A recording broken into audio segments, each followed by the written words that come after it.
Welcome to another edition of our action-packed Euro 2012 TV show. So as I predicted, it was a draw between Italy and Spain. People were almost wetting themselves before the game kicked off when the teams were released and the formations were looked at. The Spaniards played with no recognised striker and Italy played with a sweeper. The game was fascinating. The passing from both teams was immaculate almost at times. It was free-flowing football, but with consideration. The fact that Pirlo was able to hold his own was great to see for somebody who has watched him for so long. People were worried about how he would play with Iniesta, Xavi and Busquets around him, but he was fantastic, and especially for the Italian goal. He jinked a wee bit of pace from somewhere, jinked past Xavi, released a lovely pass, and Di Natale, the other person that I predicted would do well if he got a chance, ran onto it, put the ball past Casillas, and it was 1-0 Italy. The Spaniards reacted remarkably well. They got a goal back within 3 to 4 minutes. Great play from David Silva, probably the best creative attacking option that they had in the team. He slipped a lovely ball through. Fabregas picked his run perfectly, went through on goal, beat Buffon, and another lovely goal. So that was one each. The other talking points, there was a clash of the ball bags when Ramos gave away the ball to Balotelli, who then tried to trundle away one-on-one with Casillas. Took about 10 minutes to get to Casillas, and Ramos managed to get back, so Ramos was the best ball bag out of the two of them there. But the game was fantastic. It was a lovely game to watch. As I said, the passing was great. Both teams have only just began, so I think they'll peak later on in the tournament. Obviously, both will want to win the tournament, but it was a nice game to watch. So I predicted a 3-1 win for Croatia, and unfortunately for Ireland, I was actually correct for once. Mandzukic took his goal well, considering he slipped and fell, and then managed to get back up and headed the ball towards goal, but the defending should have been better from Ireland's point of view. Sean St Ledger I kind of slagged off beforehand, but he did extremely well with his goal and kind of shut up me for criticising him. He was committed and was desperate to get to the ball first, so well done him. For the Nikisa Jelavic goal, let me explain how I saw it. The ball came in, and when the shot was hit by Modric, Jelavic was offside, but then it took a deflection, and if it had again fallen to Jelavic, he would have still been offside. But once the ball hit Ward, and Ward was trying to clear it, that's when the phase turns into him being onside, because Ward is then tried to attempt to clear it. It's not anybody's fault but his own that he miskicked it, went straight to Jelavic, and Jelavic scored, so Jelavic for me was onside. For Croatia's final goal, Mandzukic again put his header towards goal, hit the post, and unfortunately for Shea Given, it hit off his face and went into the back of the net.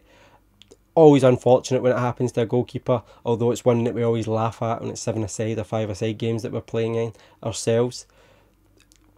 There's two talking points I want to bring up on the game. The whistle from the crowd, although it was very audible for us watching at home, and I do wish I could stick that whistle up the person's you-know-what.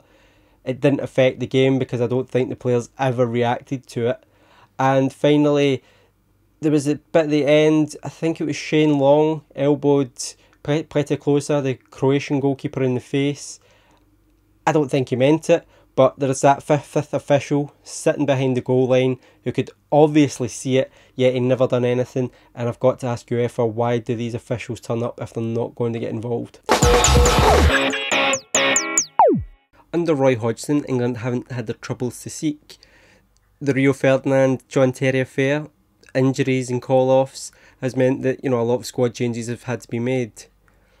Roy likes to have his team behind the ball playing effective football, but they need to find a creative spark from somewhere.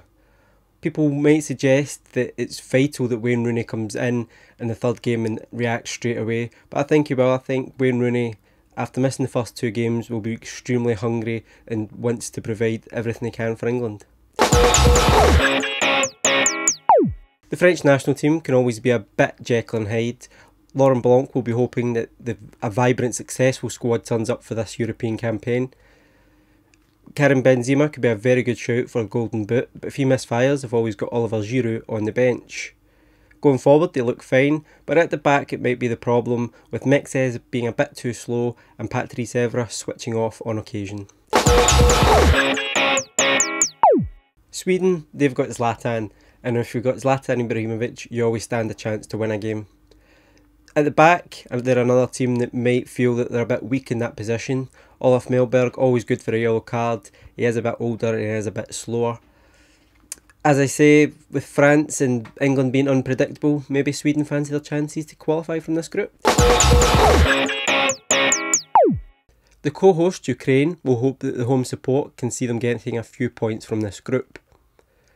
Up front, they might find it a problem to score goals. Andriy Shevchenko's passed it, and Voronin's never really had it. They will hope that they can get a vital win in the first game against Sweden and take it on from there.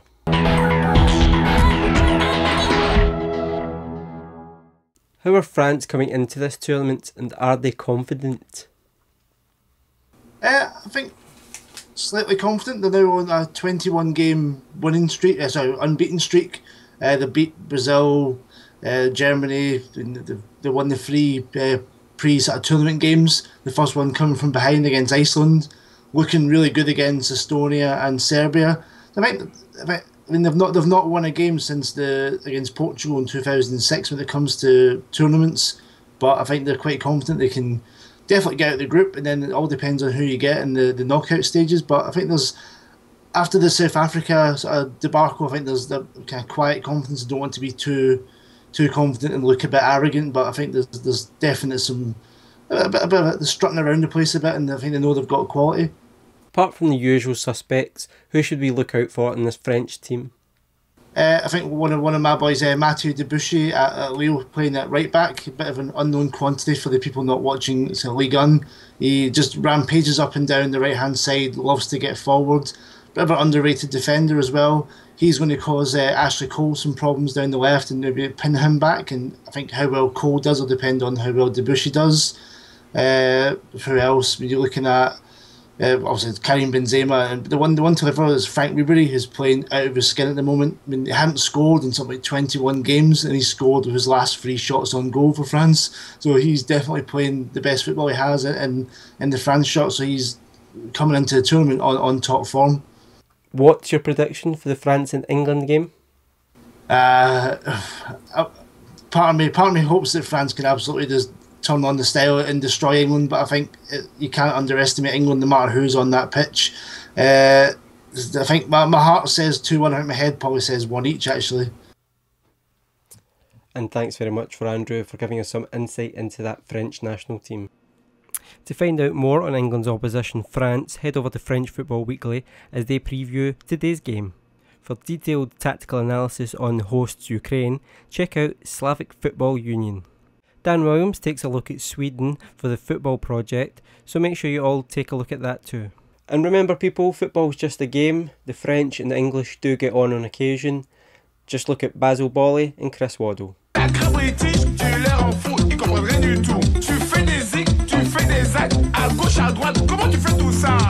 Basil, to tell the truth, in my cradle in my early youth, I kicked, I punched my rubber balls with great emotion.